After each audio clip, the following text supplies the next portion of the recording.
আর একটু বাড়বে, সংখ্যা অনেক বাড়বে এবং মানুষ এটার পূর্ণ আনন্দ উপভোগ করতে পারবেন। এটাই আমাদের আনন্দ, এটা আমাদের দলের তরফ থেকে মানুষের জন্য একটা ছোট প্রয়াস। কাকে সাপোর্ট করছেন?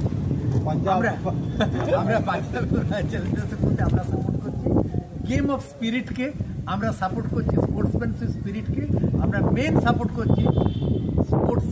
সেই জন্য আমাদের এখানে আসা। একটাই ব্যাপার দুর্ভাগ্যজনক যে বিগত 10-11 বছর যেহেতু পূর্ণ মেজরিটি সরকার আছে, কিন্তু স্পোর্টসের জন্য সেইভাবে কিছু হয়নি। কেন আমি মনে করি পশ্চিমবাংলায় একাধিক ক্রিকেট একাডেমি হওয়ার উচিত ছিল। কেন যদি দেশের সবচেয়ে সাকসেসফুল ক্যাপ্টেনদের মধ্যে আসে তাহলে নিশ্চয়ই সৌরভ গঙ্গোপাধ্যায়ের নাম আছে। তো সেখানে যেমন ধরুন আসানসোলে একটা ক্রিকেট একাডেমি হওয়া দরকার ছিল, যেমন একটা কলকাতার বাইরে হওয়া দরকার ছিল, শিলিগুড়িতে হওয়া দরকার ছিল, অনেক জায়গাতেই হওয়া দরকার ছিল এবং এটা কেন্দ্রের একটা বিসিসিআইয়ের একটা কোনো পদক্ষেপ নেওয়া উচিত ছিল যাতে ক্রিকেটটা আরও বেশি প্রসারিত হয় এবং শুধু ক্রিকেট না অন্যান্য স্পোর্টসও। সেটা হয়নি এবং যেহেতু স্পোর্টসে এক টাইমে মিনিস্টার ছিলেন কোনো স্পোর্টসম্যান, আমাদের আশা ছিল যে এরকম একটা জিনিস হবে, কিন্তু হয়নি, যেটা খুবই দুর্ভাগ্যজনক।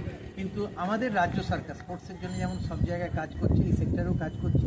আশা করি ভবিষ্যৎ দিনে আমাদের আসানসোলে পার্টিকুলারলি দক্ষিণে ভালো স্টেডিয়াম এবং রঞ্জি ম্যাচের একটা প্রসপেক্ট নিশ্চয়ই আমাদের থাকবে। সেলের এত জায়গা আছে, আমি একাধিকবার বলেছি, কিন্তু মাননীয় বিধায়িকা যে বিজেপির আছেন তারা তো কর্ণপাত করেন না এই বিষয়গুলো। 5 বছর এমনিই পেরিয়ে গেল, 4.5 বছর, যেটা খুবই দুর্ভাগ্যজনক।